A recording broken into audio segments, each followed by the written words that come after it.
మహబూబాబాద్ జిల్లా కేంద్రంలో ఆదివాసీ నిరుద్యోగ యువత ఉద్యోగాలు స్వయం ఉపాధి కోసం మార్చ్ పాస్ట్ నిర్వహించింది. బస్టాండ్ సమీపంలోని కొమరంభీం విగ్రహానికి పూలమాలలు వేసి సభా ప్రాంగణానికి ర్యాలీగా బయలుదేరిన యువతను పోలీసులు అడ్డుకున్నారు. దీంతో ఆదివాసీ యువతకు పోలీసుల మధ్య తోపులాట జరిగింది.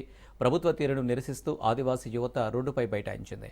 పోలీసు పహారాలో సభా ప్రాంగణానికి ఆదివాసీ యువత ర్యాలీగా వెళ్లింది. మహబూబాబాద్ పట్టణంలో పోలీసులు భారీగా మోహరించారు.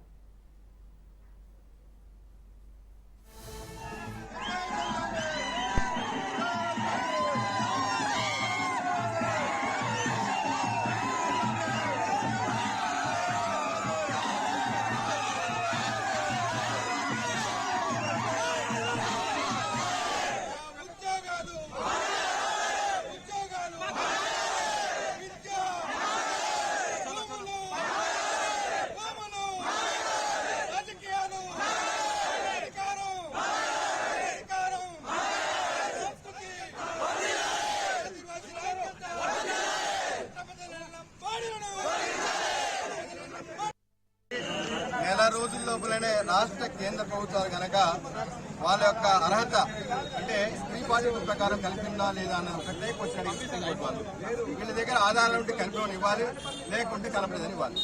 దాన్ని నాన్స్తూ ఇప్పటి వరకు కూడా ఇవ్వకపోవడం వల్లనే మరి ఇటువంటి అనిశ్చితి నెలకొన్నది. అట్లనే నిరుద్యోగ యువతలో కూడా మొన్న గ్రూప్ 1 రిజల్ట్స్ వస్తే 29 హెచ్డి కార్డు వస్తే 28 ఉద్యోగాలు కేవలం లంబాడలకు వచ్చినాయి. ఒక్క ఉద్యోగమే ఆదివాసీ వచ్చింది. కాబట్టి ఆదివాసీ యువత మొత్తం కూడా ఇవాళ మాకు దగ్గర ఉద్యోగాలు రావట్లేదు అనేటువంటి కారణంతో ఈరోజు మారుకోట మీద మేము మార్పు చేస్తామని జరిగింది. ఇప్పటికే పోలీస్ పర్మిషన్ కూడా కోవడం జరిగింది.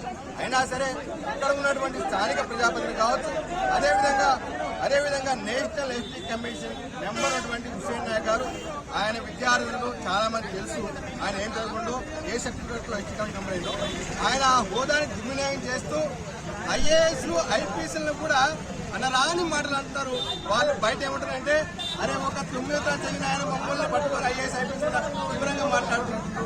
ఒక ఆర్టీఓకి విలువ లేదు, ఒక కలెక్టర్కి విలువ లేదు, ఒక ఐపీఎస్ విలువ లేదు, ఎవరికి విలువ లేకుండా మాట్లాడేటువంటి హుస్సేన్ నాయక్ గారి వల్ల ఒక ఉద్యమాన్ని అణచివేయడానికి తన పదవిని పెట్టుకొని మరి ఈ రోజు మానుకోటలో ఉన్నటువంటి మొత్తం అధికార యంత్రాంగాన్ని కూడా ఆయన చేతిలో తీసుకోవడం కాకుండా మాకు కనీసం ఒక ఫంక్షన్ రానియకుండా మాకు కనీసం పప్పుకొని తింటామంటే భోజనాలు కూడా పెట్టినటువంటి వ్యక్తి. ఆయన ఎన్ని కుట్రలు చేసినా ఈ సమ్మక్క తల్లి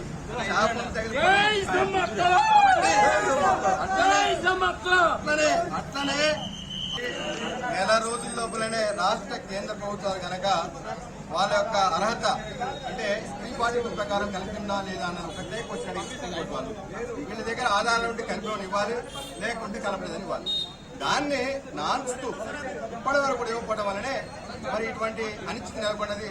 అట్లనే నిరుద్యోగ యువతలో కూడా మొన్న గ్రూప్ 1 రిజల్ట్స్ వస్తే 29 హెచ్డి కార్డు వస్తే 28 ఉద్యోగాలు కేవలం లంబాడలకు వచ్చినాయి.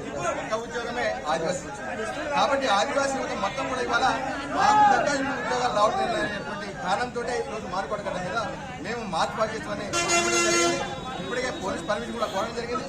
అయినా సరే ఇక్కడ ఉన్నటువంటి స్థానిక ప్రజాప్రతినిధులు కావచ్చు, అదేవిధంగా నేషనల్ ఎస్టీ కమిషన్ మెంబర్ ఉన్నటువంటి హుస్సేన్ నాయక్ గారు, ఆయన విద్యార్థులు చాలా మంది తెలుసు ఆయన ఏం చదువుకుంటూ ఏ సర్టిఫికేట్ లో ఎస్టీ కమిషన్ మెంబర్ అయిందో. ఆయన హోదాని దుర్వినియోగం